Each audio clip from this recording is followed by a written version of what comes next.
The night air was cool as Andra finished his speech at the community center. People clapped and shook his hand, thanking him for organizing the fundraiser that would help build a new playground for the neighborhood kids. Andra felt good. His work as a small business owner and community helper was making a real difference in the lives of local families. "Great job tonight," said his friend Terrell, patting him on the back. "You raised over $5,000. Andra smiled, his dreadlocks swaying slightly as he nodded. 10 years growing these locks, and they've seen all my biggest achievements." He ran his fingers through his hair, a habit he'd developed over the decade since he'd started growing it.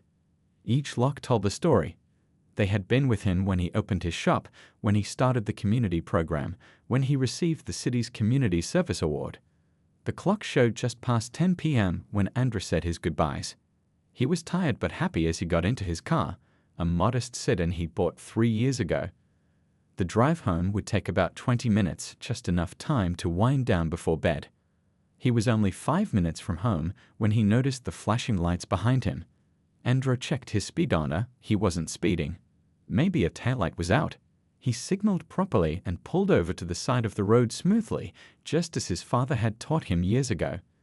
2 officers approached his car, one on each side.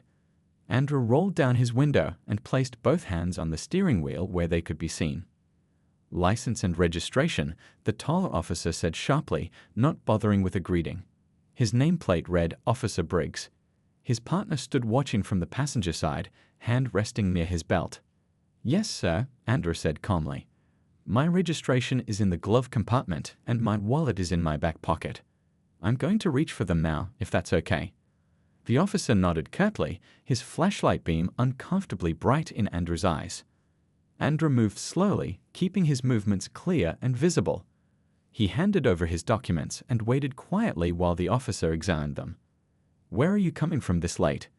Officer Briggs asked, his tone suggesting there was something suspicious about being out at 10 p.m. "A fundraiser at the community center on Oak Street," Andra explained. "I was helping raise money for a new playground." The officer made a sound that wasn't quite a laugh. "Step out of the car, please." Andra was confused but complied. "May I ask why, officer? Have I done something wrong?" "I smelled something suspicious," said Officer Briggs, though Andra knew there was nothing to smell. "We're going to search your vehicle." A small crowd had begun to gather on the sidewalk. A woman was holding up her phone, recording. Andra stood quietly as the officers searched his car, pulling things out of his glove compartment and looking under seats. "Those are some interesting hair things you got there," the second officer commented, pointing at Andra's dreadlocks. "How do you even keep those clean?" Andra didn't answer, knowing the question wasn't really looking for information. The search went on for nearly 30 minutes. They found nothing because there was nothing to find. Still, Officer Briggs returned with a stern look. "Turn around," he ordered. "Hands behind your back." "What? Why?" Andra asked, genuine shock in his voice. "I haven't done anything wrong." Resisting an officer's instructions, Briggs said loudly, glancing at the small crowd watching. "Suspicious behavior." The cold metal of handcuffs bit into Andra's wrists as he tried to make sense of what was happening. Everything had been fine just an hour ago as people thanked him for his community work. Now he was being pushed into the back of a police car while neighbors watched. "Be careful with his fancy hair," one officer said to the other with a smirk, probably hiding all sorts of things in there. As the police car pulled away, Andra caught a glimpse of his neighbor rushing to call his family. This wasn't supposed to happen to people who followed the rules, who helped their community, who did everything right. But it was happening, and the look in Officer Briggs' eyes told Andra that the night was far from over. The county jail smelled of bleach and something else Andra couldn't name, a mix of fear and lost time perhaps. Officer Briggs pushed him through processing while a tired-looking desk officer typed his information into an old computer. "I need to call my lawyer," Andra said. The desk officer barely looked up. "Phones are down for maintenance, maybe tomorrow." Andra knew that wasn't true, but arguing would only make things worse. His dreadlocks, usually neatly tied back, had come loose during the rough ride to the station. He tried to smooth them with his cuffed hands, a small attempt to keep some dignity in this undignified place. "Look at him fixing his hair like he's going to a photo shoot," Officer Briggs laughed to another officer who had joined them. The second officer's name read Wilson. Never understood why they wear it like that, Wilson replied, loud enough for Andrew to hear. Probably hasn't been washed in years. Andrew bit his tongue.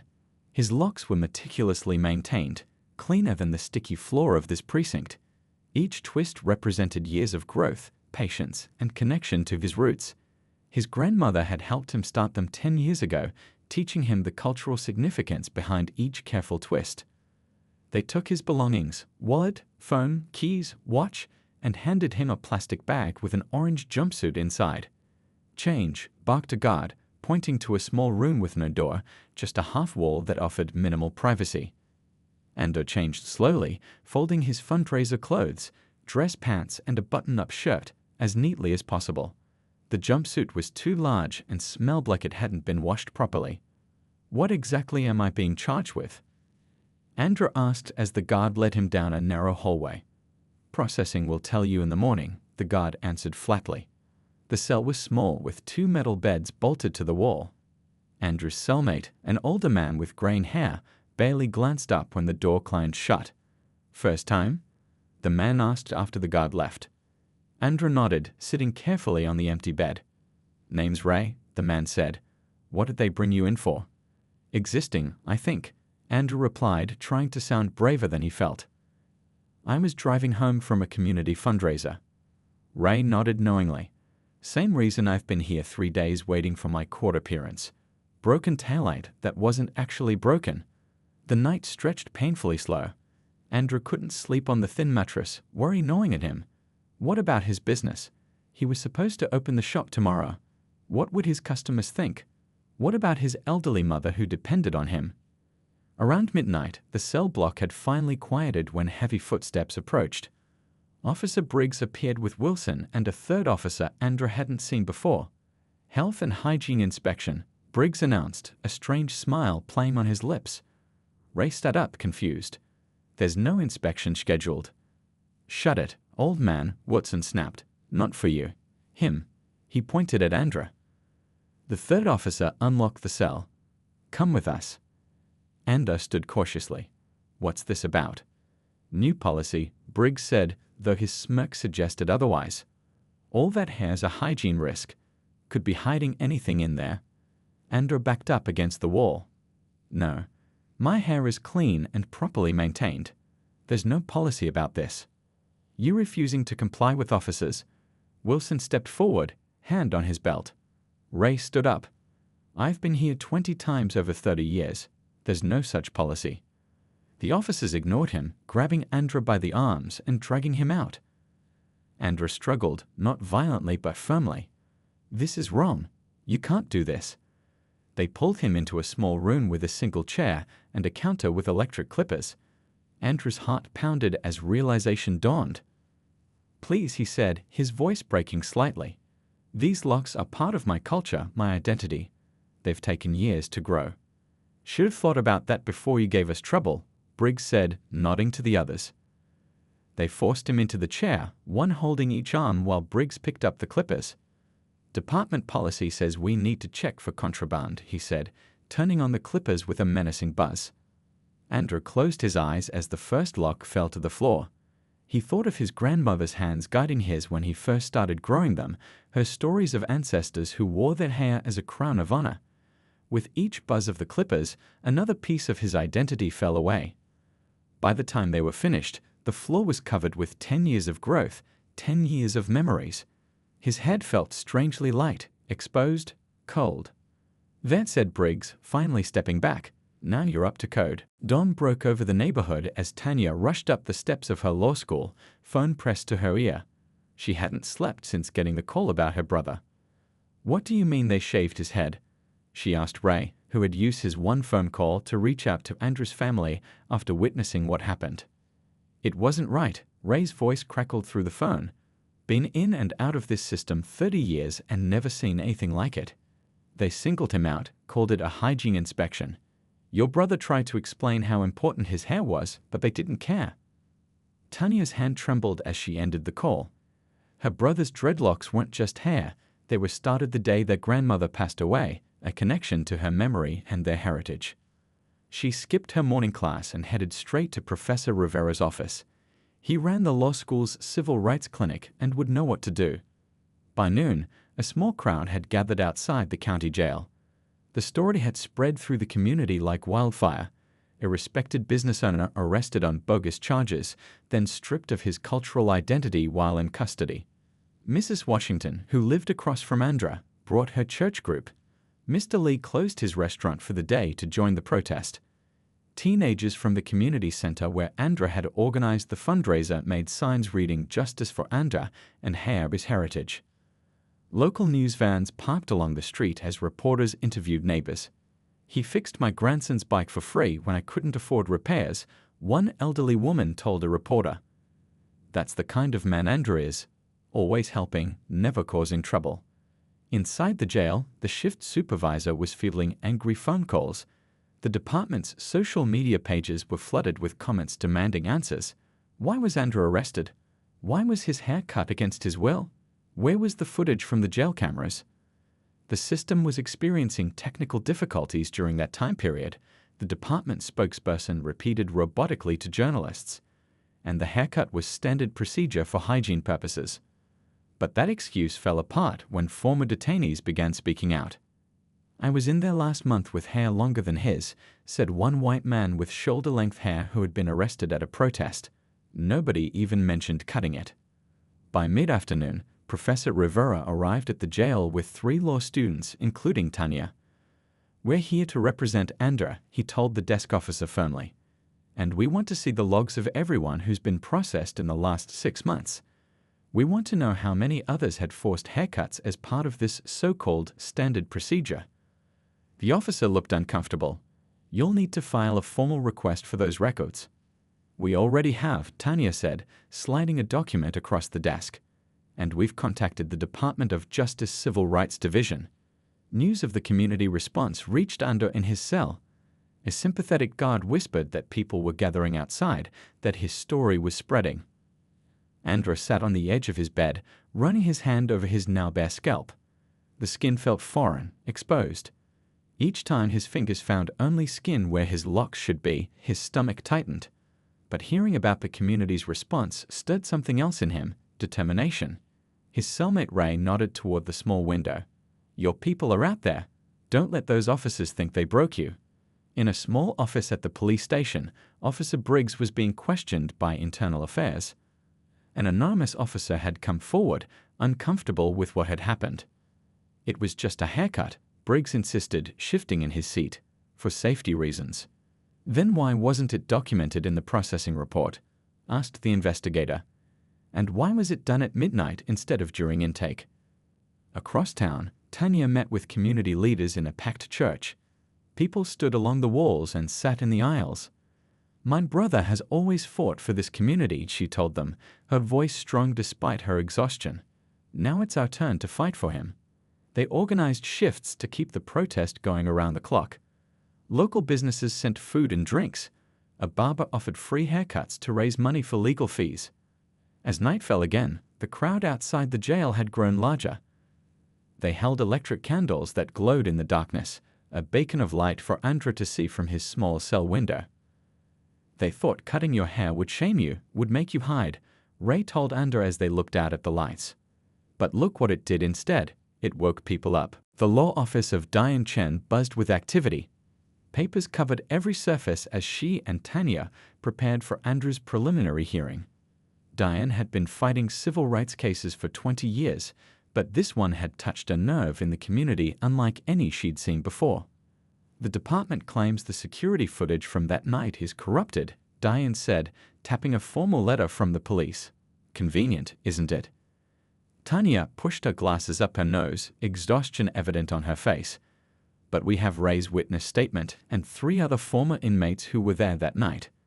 And this," Diane held up a thick folder, "records of every inmate processed in the past year. Notice anything?" Tanya flipped through the pages, scanning the processing notes. No mention of haircuts for hygiene purposes. Not once. "Exactly. Whatever they did to your brother wasn't procedure. It was targeted."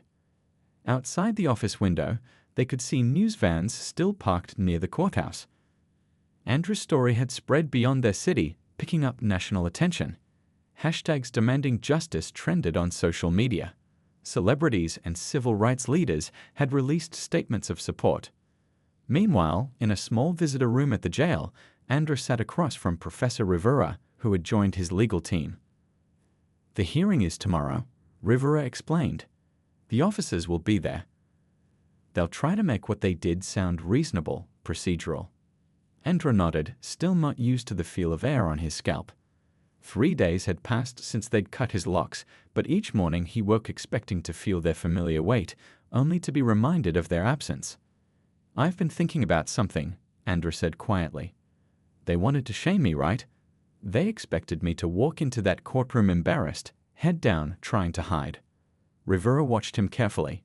"That's often the point of these kinds of acts, to dehumanize, to create shame." "What if I don't hide it?" Andrew leaned forward. "What if instead of trying to cover my head or downplay what happened, I walk in there with my head high, make them look at what they did?" A slow smile spread across Rivera's face. "Turn their weapon against them." That evening, Andrew's mother visited. Her eyes filled with tears when she saw his shaved head, reaching out a trembling hand to touch his scalp. "My baby," she whispered, "your beautiful hair." "It'll grow back, Mama," Andrew said, taking her hand. "But right now, this is the truth they need to see." His mother nodded slowly, understanding in her eyes. She reached into her bag and pulled out a small bottle. "Coconut oil," she said. "If you're going to show the world, let your head shine with pride, not shame." Back at Diane's office, the legal team worked into the night. They had compiled evidence of similar cases across the state, incidents where certain detainees faced different treatment than others. They found department policies that had been violated. They prepared questions that would expose the officers' true motivations. "What are you going to wear tomorrow?" Tanya asked her brother during their evening call. "The suit Grandma bought me when I opened my shop," Andrew replied without hesitation. "The one she said would make people take me seriously." The night before the hearing, Andrew lay awake in his cell, too anxious to sleep. Ray, who had been released but was coming to court to testify, had left him with words that kept repeating in his mind. "They wanted to cut away your pride. Show them they only made it stronger." Andrew ran his hand over his smooth head, remembering the weight of his locks, the stories and years they had contained. But as he felt the bare skin, he realized his grandmother's voice was still there, her lessons still with him. They hadn't cut away his heritage, it lived inside him. By morning, he had made peace with what had happened and what was to come. When the guard came to escort him to the courthouse holding cell, Andrew stood tall. "You're looking mighty confident for someone in your position," the guard commented, surprised by Andrew's demeanor. Andrew just smiled slightly. "Sometimes the position you're in isn't the one they think you're in." As he was led through the corridors toward the transport van, inmates and staff alike turned to look. Some had heard his story. Others just noticed the confidence with which he walked despite his circumstances. In a few hours, he would face the officers who thought they had broken his spirit by taking his hair. They had no idea he was coming to court not as a victim, but as living evidence of their wrongdoing, and he would make sure they saw exactly what they had done. The courthouse buzzed with tension. Reporters clustered on the steps, cameras ready. Community members formed a line that wrapped around the block, hoping to get one of the limited public seats. Some held signs. Others wore T-shirts with Andrew's face printed on them, the before picture showing his dreadlocks. Inside, officers Briggs and Wilson sat at the table with the department's lawyer. They looked confident, occasionally sharing whispered jokes. Briggs straightened his tie and arranged his papers carefully, rehearsing his explanation in his head. The department had backed their story. The haircut was standard procedure, nothing personal, just following protocol for health and safety. "All rise," called the bailiff as Judge Powell entered the courtroom. The judge, a stern woman in her 60s with reading glasses perched on her nose, scanned the packed room. "I understand there's significant public interest in this case. I will remind everyone that outbursts will not be tolerated in my courtroom." She nodded to the prosecutor. "The state may call the defendant." A door opened at the side of the courtroom. Officer Briggs leaned back confidently, expecting to see a diminished man, hunched and ashamed. He'd seen it before, how the system broke people's spirits, made them small. He expected Andrew to try to hide his shaved head, Maybe with a hat the judge would make him remove. What happened instead silenced the entire room. Andrew walked in with measured steps, his back straight and head high. He wore a perfectly tailored dark blue suit, crisp white shirt, and polished shoes that caught the fluorescent lights. But it was his head that drew every eye, completely shaved, gleaming slightly from the coconut oil his mother had given him, impossible to ignore. He hadn't tried to hide it or grow it out or disguise it. Instead, he had made it visible, unmistakable evidence of what had been done to him. The confidence in his walk, the dignity in his face, it wasn't what Briggs had expected at all. The officer's smirk faltered, then fell completely as Andrew's eyes met his directly, unflinching. Wilson shifted uncomfortably in his seat, dropping his gaze to his hands. The department lawyer looked confused, as if the script he prepared suddenly made no sense. Andrew took his seat beside Diane, his posture perfect, his expression calm but resolute. The crowd behind him murmured, the energy in the room shifting dramatically. "Your Honor," Diane began, "before we proceed, I'd like to note for the record the physical state in which my client appears today. 3 days ago, while in police custody with no charges formally filed against him, officers forcibly shaved his dreadlocks, hair that held deep cultural and personal significance and that he had grown for over 10 years. Briggs leaned forward to whisper something to his lawyer, but the judge cut him off. "Officer Briggs, you'll have your turn to speak." Her eyes lingered on Andrew's shaved head, then moved to the officers. "I'm interested to hear the department's explanation." The department lawyer stood, clearing his throat. "Your Honor, the department has protocols in place for hygiene and contraband checks. The officers were following standard procedure." "I see," said the judge, looking down at a document. "And can you direct me to where these procedures are outlined? Because I've reviewed the department manual and I can find no such policy." "Well, it's a matter of officer discretion," the lawyer stammered. "Discretion," the judge repeated, looking at Briggs and Wilson over her glasses. "Ms. Chen, please proceed with your client's account of events." Andrew stood and walked to the witness stand, feeling hundreds of eyes on him, especially those of officers Briggs and Wilson. As he passed their table, he noticed Briggs wouldn't look at him anymore, while Wilson had developed a sudden interest in his shoes. The oath was administered, and Andrew took his seat. The courtroom was so quiet you could hear the old ceiling fans turning above. "Mr. Andrew," Diane began, "please tell the court what happened the night of April 26th, starting with what brought you to be driving home at that hour." Andrew's voice was clear and steady as he began his account. "I had just finished hosting a fundraiser for the community center's new playground. We raised over $5,000 that night." As he spoke, Briggs fidgeted with his pen, clicking it repeatedly until his lawyer placed a hand over his to stop him. The officer had expected a broken man, someone easy to dismiss. Instead, with every calm, dignified word, Andrew was revealing not his own shame, but theirs. And the most damning evidence wasn't in the legal briefs or witness statements. It was sitting right there in the witness box, shining under the courtroom lights for everyone to see. Andrew's testimony continued, his voice steady as he recounted the events of that night. The courtroom hung on his every word. "After they took me to the cell, I asked to call my lawyer. They told me the phones were down. Later that night, around midnight, officers Briggs and Wilson came with another officer. They said it was time for a hygiene inspection." Andrew paused, taking a deep breath. His hand moved unconsciously to his bare scalp. "They told me my hair was a hygiene risk. My cellmate Ray told them there was no such policy. He'd been through the system many times and never seen anything like it." Diane nodded encouragingly. "What happened next?" "They dragged me to another room. I didn't fight them. I know what happens when you resist officers. But I did tell them how important my locks were to me. I explained they were part of my cultural identity, that my grandmother had helped me start them before she passed." Andrew's eyes moved to Briggs, who was staring at the table, refusing to meet his gaze. Officer Briggs just laughed and said I should have thought about that before giving them trouble. Then they held me down while he used the clippers. Andrew's mother let out a soft sound from the gallery. The judge glanced at her but didn't interrupt. "How did you feel in that moment?" Diane asked gently. "Powerless," Andrew answered honestly. "But also like I was losing more than just hair." Each of those locks represented years of my life, memories, connection to my family history. The department lawyer stood up. Objection, Your Honor. The defendant is being overly dramatic about a simple haircut.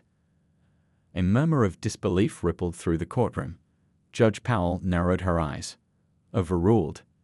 And, Counselor, I suggest you choose your words more carefully. Diane continued. After this happened, what was the officers' demeanor? They seemed pleased with themselves, Andrew said. Like they'd won something. Officer Wilson said, Not so special now, are you? As they took me back to my cell. When it was the department's turn for cross-examination, their lawyer approached cautiously. Mr. Andra, isn't it possible the officers were simply following what they believed was proper procedure? Andra looked at him steadily.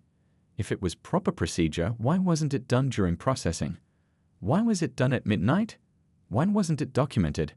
And why, he said, his voice growing stronger, has no other inmate with long hair received the same treatment? The lawyer hesitated, thrown off by the direct questions. He adjusted his tie. Well, perhaps they had concerns specific to your situation. What concerns? Andrew asked, though it wasn't his place to question the lawyer. The judge interjected. I believe that's a fair question, Counselor. What specific concerns? The lawyer looked to Briggs for help, but the officer was still avoiding everyone's eyes. Let's move on, the lawyer muttered. Mr. Andra, would you say you were respectful to the officers during your arrest? I was cooperative and calm, Andrew replied. I asked why I was being arrested. I explained I was coming from a community fundraiser. I provided my license and registration exactly as requested. Yet the officers felt the need to search your vehicle. They claimed they smelled something suspicious. They found nothing because there was nothing to find. The lawyer tried a different approach. The department has policies in place for safety reasons. Surely you understand that certain appearances can be. Objection. Diane stood up sharply. Counsel is making implications about my client's appearance without any factual basis. Sustained, the judge said firmly. The department lawyer seemed to realize he was only digging a deeper hole. No further questions, Your Honor. As Andrew returned to his seat, Officer Wilson leaned over to whisper something to Briggs. The movement caught Andrew's eye, and for a brief moment their gazes met. Wilson quickly looked away, but not before Andrew saw something unexpected in his face: shame. Diane called Ray to testify next. The older man described what he had witnessed, confirming Andrew's account and adding that in his 30 years of experience with the justice system, he had never seen such targeted treatment. When it came time for the officers to testify, the contrast was stark. Where Andrew had been composed and direct, Briggs was defensive and evasive. It was just department protocol, he insisted, though he couldn't point to any written policy when asked. And you've performed this protocol on other inmates with long hair? Diane asked. When necessary, Briggs mumbled. Can you name a single other inmate who received this treatment in the past year? Briggs couldn't. As the testimony continued, the truth became increasingly clear to everyone in the courtroom. What had happened to Andrew wasn't about hygiene or safety or protocol. The officer's own words and actions were revealing their true motivations, piece by piece. And through it all, Andrew sat with quiet dignity, his shaved head a silent but powerful testament that spoke louder than any testimony could. Judge Powell removed her glasses, rubbing the bridge of her nose. The courtroom had been in session for nearly 5 hours, but no one had left. The tension in the air was thick as everyone waited for her decision. Before I rule, she said, her voice cutting through the silence, I want to address something Officer Briggs said during his testimony. All eyes turned to Briggs, who stiffened in his chair. You stated, and I quote, it was just a haircut. I find that particularly troubling. The judge's gaze moved to Andra. What happened to this young man wasn't just a haircut. It was a deliberate attempt to strip him of his dignity, his identity, and his cultural heritage. She shuffled through her notes. The evidence presented today shows a clear pattern of targeting and mistreatment. The arrest itself lacked probable cause. The denial of a phone call violated department policy. And the forcible cutting of Mr. Andrews' hair was not only outside of any written protocol, but appears to have been done with malicious intent. The courtroom remained perfectly still as she continued. This court finds that the officers acted improperly, with bias, and in violation of Mr. Andrews' civil rights. All charges against him are dismissed. She paused, looking directly at the department lawyer. Furthermore, I am recommending a full Department of Justice investigation into patterns and practices at your department. The gallery erupted in cheers. Andrew's mother cried quietly, squeezing Tanya's hand. Diane turned to Andrew with a wide smile, but he remained calm, his expression one of quiet vindication rather than triumph. Additionally, the judge continued after banging her gavel for order. Officers Briggs and Wilson are placed on immediate administrative leave pending a full internal investigation. This court is adjourned. As people began filing out, reporters rushed to catch Andrew. Camera flashes lit up the courthouse steps as he emerged, flanked by his family and legal team. "Mr. Andrew, how do you feel about the ruling?" a reporter called out.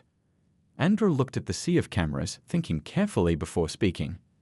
"I feel seen," he finally said. "What happened to me in that jail cell was meant to make me invisible, to shame me. Instead, it made the truth visible for everyone to see." The questions continued as Andrew walked down the steps. "Will you sue the department? Are you angry at the officers? How long will it take your hair to grow back?" Andrew stopped, raising his hand for quiet. "Today isn't about money or punishment. It's about recognition, recognizing that what happened to me happens to many people who don't get a courtroom full of supporters or news cameras." He rubbed his hand over his smooth scalp.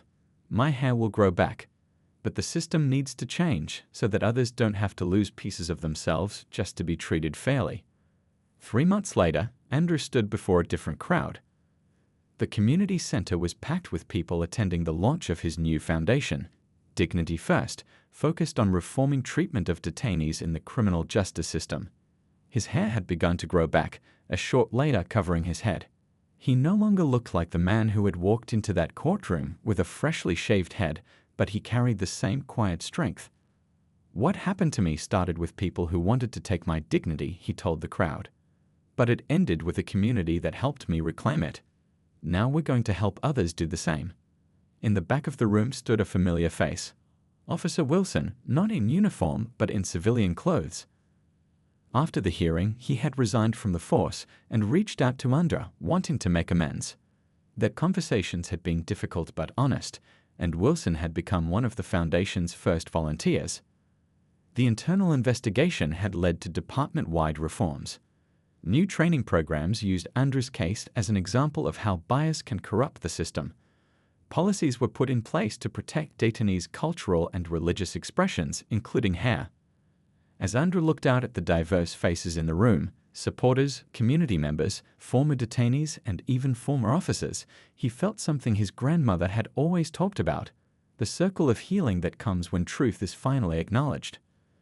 "They thought they were cutting away my strength," Andrew told a documentary filmmaker who was recording the event. "But instead, they revealed a different kind of strength, not just in me, but in everyone who stood up and said, 'This isn't right.'" He smiled, touching the new growth on his head. "Hair grows back. And sometimes, when we're brave enough to face the truth, justice does too."